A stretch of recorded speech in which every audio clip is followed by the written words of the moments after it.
welcome to my June and July reading wrap up. Mainly because I forgot to do one in June and it makes me look like I've read loads. So we're going to start with we're going to go from 1 to 5, ending with the really, really good ones that I really, really loved. And we're going to start with the ones that are 1 stars or the dreaded DNF.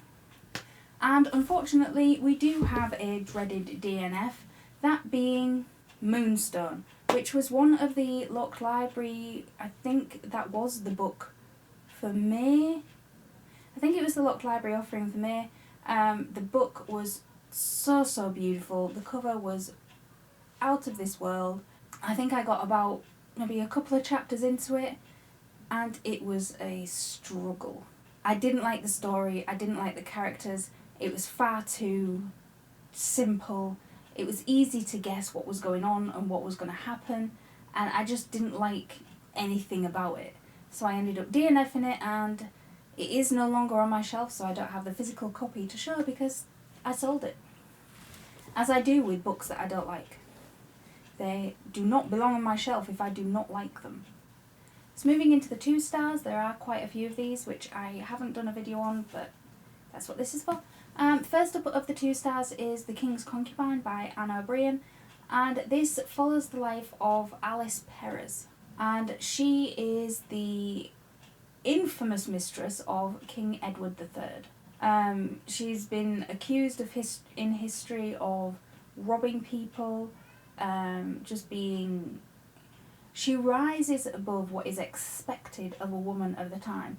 She is base-born and she rises to be the official mistress of the King of England, which you would think would be a great book, except this is one of Anne O'Brien's earlier books, so she's not quite out of the Mills and Boon stage yet. And Alice Perez is just, the way that she's depicted, it doesn't give her any of the redemption from out of history. It is just a retelling of the male perspective of what she was like. And it's alright as a binge read, but I wasn't so keen. Next up in our 2 stars is Athena's Child, and I do have a video of that linked down below. This is the first book in the Grecian Women trilogy by Hannah Lynn. Yeah. Again, 2 stars just because the story was written as a children's book and marketed as adult. And I'm sorry, but no. It's a retelling of Medusa and it falls way short of the mark for what I wanted. So it's lucky to just get the 2, to be honest. Another 2 stars is Whispered After Nightfall. This is a collection of poems that I got from Amazon. I thought the book was going to be thicker, but it's only a really, really tiny volume, and the poems in there are meh at best. No. It's gone to charity. No, I don't want it. It didn't do it for me at all, and I'm not a very big poetry reader, but that I just expected a little bit more. So next up we have another Anne O'Brien offering, that being The Puritan Bride, or just Puritan Bride with no the in front of it. And this is not like historical fiction, this is just historical romance, and it follows 2 characters, the Viscount Marlbrook and Catherine Harley, as they try not to fall in love and end up doing it because of their close proximity. He ends up rescuing her. There's a plot to kill her for her inheritance, marry her off to some cousin and steal her money. And there's a lot in this, but if you like Mills and Boon reading, I would definitely check this out. But for me, I don't think I was in the mood at that time. Now, going along with the historical fiction, we had The Constant Queen, and you can find that video linked down below. That follows the life of Elzaveta of Kiev and Harold Hardrada in the lead up to the Wars of 1066 for the English crown. You'll find more in the video, but again, it was a bit too much romance and not enough political intrigue for me. Yeah. Especially with those historical characters that are so juicy to get your teeth into. What I got was bland. So now we are on to the 3 stars. And following from The Constant Queen in number 2, we have The Chosen Queen in 3 stars, and that being the first book of that trilogy, and that follows Edith Alfgersdottir and her relationship with Earl Harold Godwinson. Now he is an earl. When King Edward dies and leaves these 3 guys vying for his throne, Harold is the one that the crown goes to. And then he has to fight wars to keep them, and ultimately meets his end from William of Normandy, ultimately becoming King William I, and the founder of the Plantagenet dynasty, which ended at Tudor. So it ran the whole span. And those guys, oh my god, what a family. But that book, it was straight down. It was alright, it wasn't great, it wasn't bad, but it could have been better, but I did enjoy reading it. Now, for a switch up from the romance, I had Girl Among Crows, and I did like reading this. It wasn't a bad book. It has witchcraft, cults, ravens, but yeah, it's disappearances, it's searching for family, it's complicated family history. I liked reading it. I nearly DNF'd it at the start, I think, but I did enjoy it by the end. So now for a bit of an overlap, and 3.5 heads me to Mate Me, which was I think either May or June's book from the Butterfly Book Box. I do love this cover. I did take the discreet cover with me on holiday, but I mean, I do love this cover. I enjoyed this book being what it was. It was fun. It was a little bit not as spicy as I thought it would be. Not as spicy as what the title and the cover make it out to be, but I did really, really enjoy this one.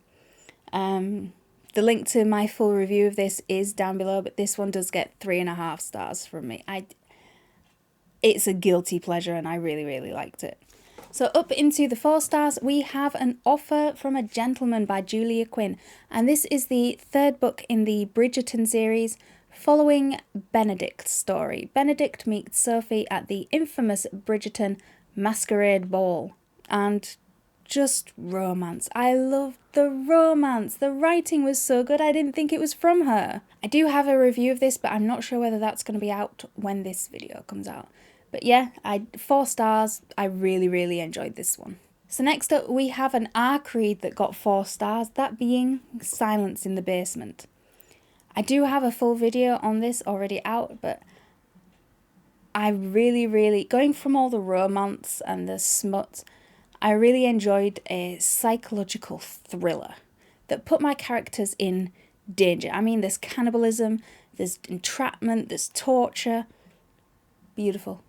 Now, the only book on this list to get the full 5-star diamond treatment is this one. You Like It Darker. Now, this version hasn't appeared in many videos because I do have the UK version up there. I got this version after I came back, but I do love this cover. And it's King, so I'm bound to love it. But yeah, this is a collection of 12 separate stories, and King does what King does best. Tell a damn good story. So if you haven't already picked this one up yet, if it is on your TBR, I would encourage you just to go out and buy it. Go get it. So yeah, this is my reading wrap up for June and July. I've done it pretty quick because I'm using my camera I'm using my phone as my camera at the minute, and when I just hit record, it gave me a notification that it had a very low battery, and I am nowhere near a plug. So if this video feels rushed, that is why. So let me know your thoughts down below. I didn't read much. I haven't read much in August when this is coming out. I think I've read a few arcs. I think that's it. For it being through that. I'm not a very, you will never get me read, oh, I read 25 books this month, look how good I am. I don't do that. I'm very much a mood reader. I have to be in the mood to read something. And when you scan through a shelf and I just don't know what to read. So I've just finished a really, really amazing 5-star fantasy arc, which a video will be coming out next month, hopefully, because I'm not here. I'm going to be in Greece next month, and I'm going to be in London next week.